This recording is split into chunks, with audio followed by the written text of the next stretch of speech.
Hello everyone, my name is Qinyang Shou from University of Southern California.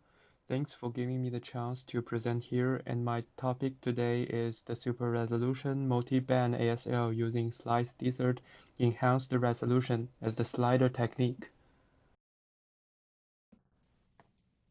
I have no financial interest to declare. So first, I'd like to talk about some background knowledges.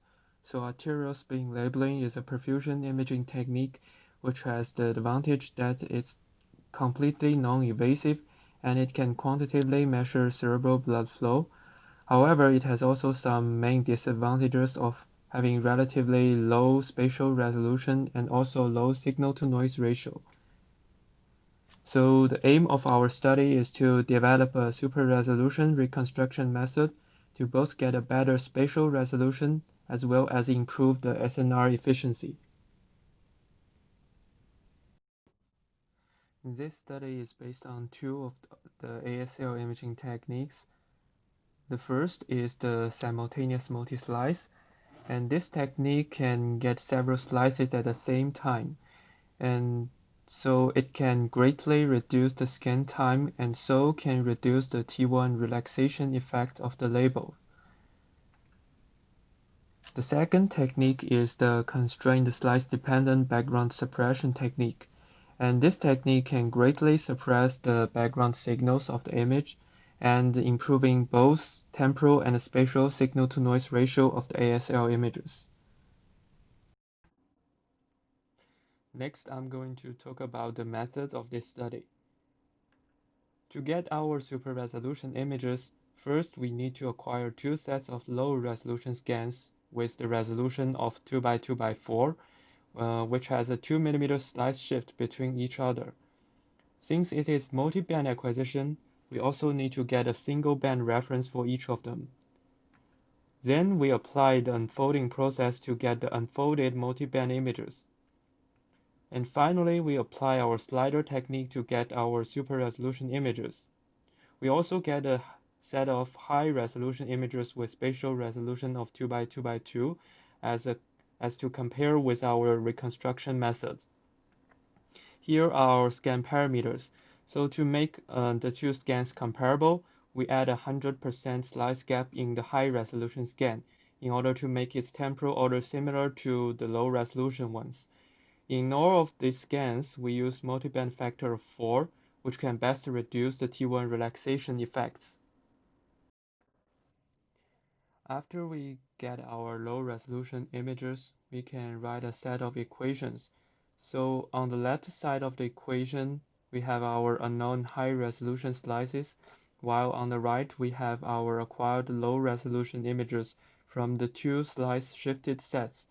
And we can write it into the matrix form as A times high res equals low res.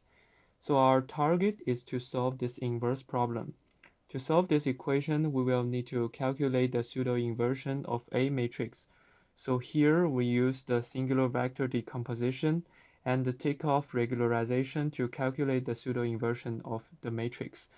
So lambda here is a regularization parameter ranging from 0 to 50% of the largest singular vectors of the matrix.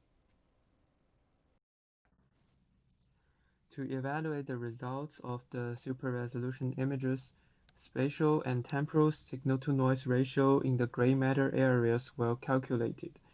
We first segment out the gray matter masks using the T1 weighted images and then co-register the gray matter mask to the perfusion images.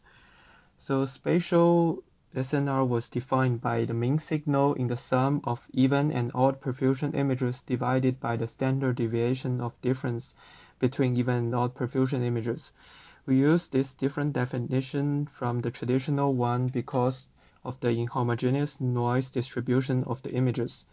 And the purpose of this difference image between even and odd perfusion images was to eliminate noise contributions from brain physiology. And temporal signal-to-noise ratio was defined by mean signal of all the time points of perfusion images divided by the standard deviation. Here is our results. So first row is our acquired two set of 24 slices low resolution images. The bottom left figure is the result of our slider reconstruction, and the bottom right is our acquired high-resolution images. So qualitatively, our super resolution images are comparable to the original high-resolution images with the same spatial resolution of 2 by 2 by 2 mm without apparent blurring or distortion. Here is our results in the sagittal and coronal views. We can still see that the super resolution images are comparable to the high resolution ones.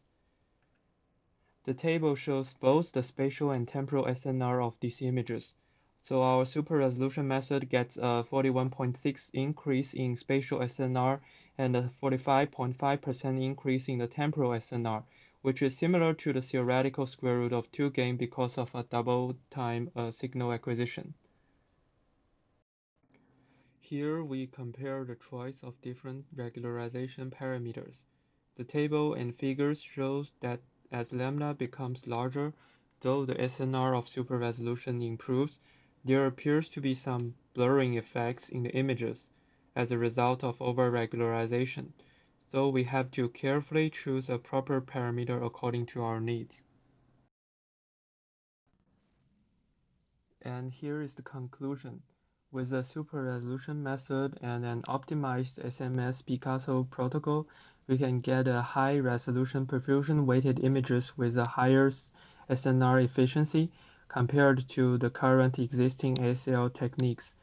And this technique provides a useful tool to study regional cerebral blood flow in typical developing populations such as child and young adults, and this will be our next goal of study.